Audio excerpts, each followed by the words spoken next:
A few weeks back, I mentioned the 4 L's that I believe are the keys to celebrating those around us: lavish, listen, learn, and love. Lavishing praise on people and taking the time to intently listen to them are pretty obvious ways to show them that you value them. But learn from people? Does that really show people we value them? It just so happens that yesterday I was at home preparing a chord chart for one of my students when the doorbell rang. The guy at the door saw the guitar in my hand and his face lit up, and he immediately began to ask me all about how I got started in music, how many students I have, what I like the best about teaching, and so on. Finally, after a really fun conversation, he moved on to mentioning that his company was giving free roofing estimates. Long story short, even if all his questions were not genuine, and it was just a slick salesman tactic that I'm choosing not to see through, I really liked the interest that he showed in me, and I felt valued by him. So yes, learning from and about people shows them we value them. In the New Testament book of Philippians chapter 2, verses 3 and 4, Paul the Apostle instructs us by saying, "Do nothing out of selfish ambition or vain conceit. Rather, in humility, value others above yourselves, not looking to your own interest, but each of you to the interests of the others." I think that just the act of learning makes us have to humble ourselves enough to recognize that those around us have been given knowledge, interest, talents, and experiences. K-I-T-E, kites. Yes, they have kites we don't have. So how do you become a student of others? Do you put them in front of a chalkboard while you sit at a desk and take notes?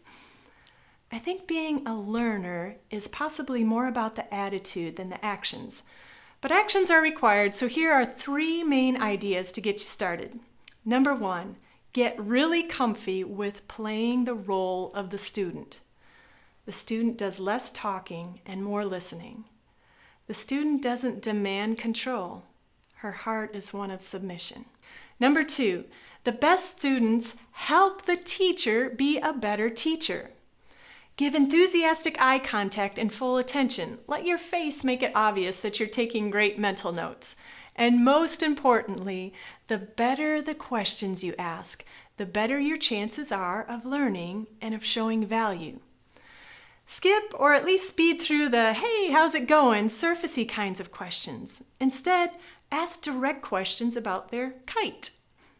Ask about their knowledge. "Hey, what's the coolest thing you've learned lately?" Ask about their interests. What is it about that hobby or discipline, that area of study, that brings you the most joy? Ask about their talents. Say something like, "Hey, you obviously are good at that. Was that something you were just born with, or what have you done to get so good at that?" And ask about their experience. Oh, this is my favorite. I love to start with a general yet enthusiastic, "Hey, tell me your story," and then quickly follow up with more story-specific questions like, "Hey, what's your favorite memory from childhood or high school?" Or, "Tell me about your most rewarding experience as a mom." Or, "Tell me about your most challenging experience as an entrepreneur." Number 3, don't exclude anyone from the teacher role. I find kids to be great teachers. Decide right now that you can learn from anyone.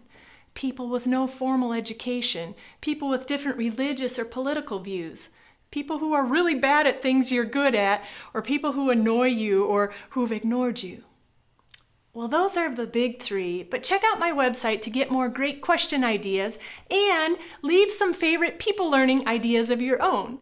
Thanks so much for joining me, and let's make this week another people celebrating week as we learn from and about those around us.